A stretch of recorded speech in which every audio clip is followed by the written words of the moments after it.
Hello বন্ধুরা, good evening. এই যে একটুখানি থামসাপ আনলো, খেলাম থামসাপ।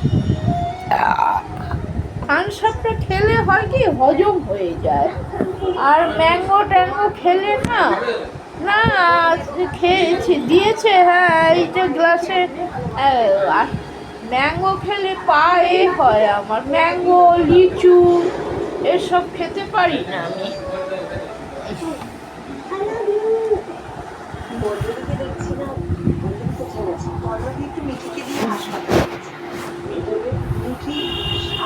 চলো বন্ধুরা,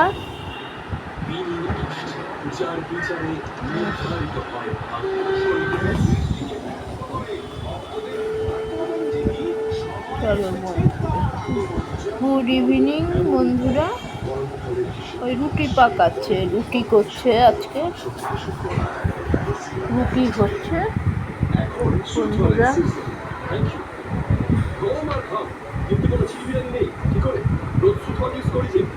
যাই হোক বন্ধুরা, কি বলবো তোমাদেরকে ভাই, ওই একটু স্নান টান করে একটু ডাল ভাত খেলাম। তখন তো ডাল খাইনি, তখন মাছ ভাত খেয়েছি। স্নান করে উঠে ডাল ভাত খেলাম একটু। ছোটকা এসে গেছে দোকান থেকে। দোকানে এখন ভোটের ইয়ের পর তো মানে একটুখানি ফাঁকাই যাচ্ছে।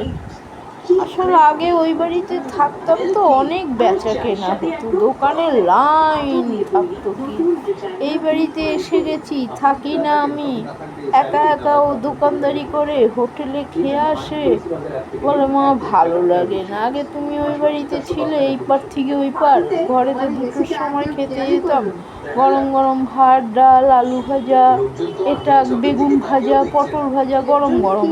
ওগুলো ঠান্ডাও খেতে পারে না, ডাক্তার মানা করেছে ওসব ঠান্ডা খেতে, ভাজাভুজি ঠান্ডা খেতে মানা করেছে ওকে। আমারও তো ঠান্ডা খেলেই পায়ের ওরে বাবা অবস্থা খারাপ। ওই একটু থামসাপ এনেছে দিল, বেশ হজম হয়ে গেল।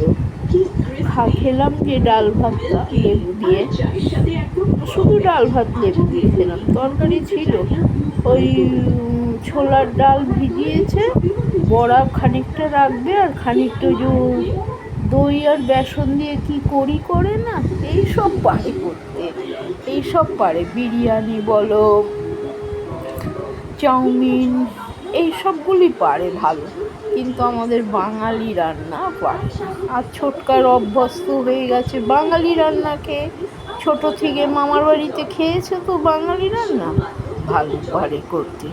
আর ওর আবার পেঁয়াজ রসুন দিয়ে স্পাইসি খাবার করতে পারে, আমরা আবার ওগুলো খেতে পারি না।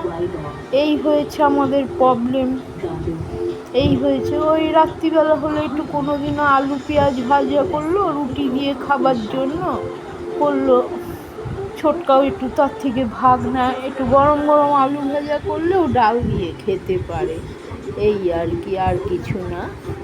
যাই হোক বন্ধুরা, ফোনটার দেখি আপনিই চালু হয়ে গেল, কেন যে হলো বুঝতে পারলাম না। আমি তো ভিডিও দেখছিলাম, আপনিই চালু হয়ে গেল। যাই হোক বন্ধুরা, রাখছি, হ্যাঁ।